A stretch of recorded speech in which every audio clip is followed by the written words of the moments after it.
Hello and welcome to week 13, piece 26 of the Wall of Stitches Crochet Along. And for this piece, we're going to be using the simple daisy stitch. So this is a variation of the star stitch, and it's just really pretty and looks very flowery. So for this piece, you're going to need a foundation chain of 33. So for the simple daisy stitch, there is no prep row. We go straight into making our daisy stitches. So in the second chain from your hook, you're going to pull up a loop. Insert your hook into the next chain, yarn over, pull up a loop. Skip the next chain, and in the next chain over, hook into that chain, yarn over, pull up a loop. So you've got 4 loops on your hook, yarn over, pull through all 4 loops. And that's a daisy stitch. So to start our next daisy, we're going to chain 1. Into the chain space, so that's the chain 1 you just made, you're going into that little loop there, you're going to yarn over and pull up a loop. Go into the chain that you finished your last daisy in, so that's this chain here, so we worked into there, go to yarn over, pull up a loop into that one, skip the next chain, go into the next one, yarn over, pull up a loop, 4 loops on your hook, yarn over, pull through all 4 loops, and chain 1. And those are the daisy stitches. It's as simple as that. And we're going to keep doing that all the way across the row.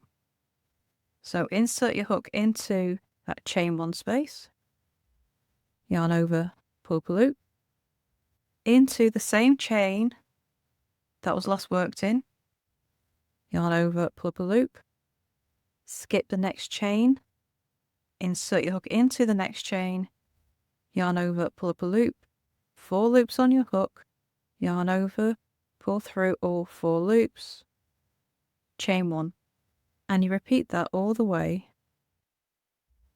across the row. And so your last daisy of the row that will finish in that last loop. Okay, so you do not chain 1 after your last daisy. You leave it just like that. So after making your last simple daisy, you're going to chain 1 and turn, and then make another 2 chains after that. So I prefer to do chain 1 and then turn and make another 2 just to make things a little bit easier in the next row. So your first simple daisy of row 2 is going to be started into this chain. So into the second chain from your hook, yarn over, pull up a loop, into the chain 1 space that we made before we turned, yarn over, pull up a loop, and our next yarn over is going into the chain 1 space. So sometimes it's easier to see where this is if we just turn back over. So that's the first chain 1 space, and here's the next one, this big hole here, and that's where we use to close up that other daisy. So row 2, you do not work into the top of your daisy, which is here. We only work into these chain 1 spaces.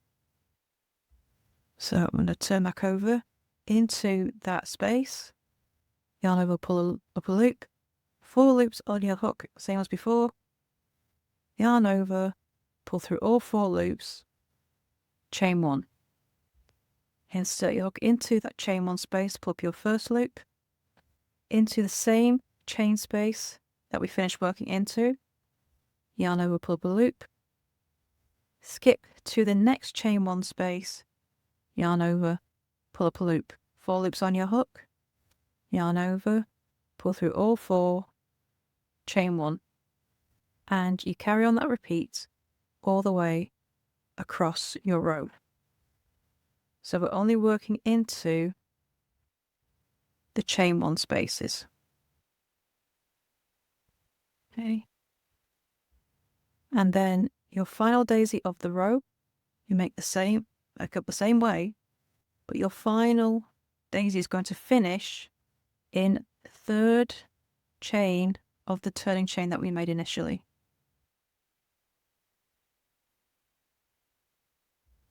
Okay, so it's always going to be made into your turning chain and not a stitch. And chain 1. So to complete your simple daisy piece, you're going to be repeating row 2 until you have 10 rows in total. Once you finish row 10, you can cut off and weave in your ends, and then it's time to add your border. So for this piece, you're going to be making a single crochet into each stitch across the top and bottom. So you'll have 30 stitches on each edge. And then down the sides, you'll make 2 single crochet into the side of every odd numbered row and 1 single crochet into the side of every even numbered row. And that will give you 14 single crochet down each side. So of course you also need to add the extra stitch in the corners for the turn, and that will complete round 1 of your border. And then you can go ahead and do rounds 2 and 3 as well. So once you've done that, you cut off and weave in your ends, and then you're going to join this piece to the Aruga piece which you did before. So once you've done the joining, that's week 13 complete. And if you have any questions, please do come over to the Facebook group, Froggity Frogs Ribbons and Stitch. You can ask all the questions you need, join in the chat, and of course come and show us your completed pieces as well. I would love to see how you're getting along. So thank you for watching and joining in, and I shall see you next week for week 14. Bye for now.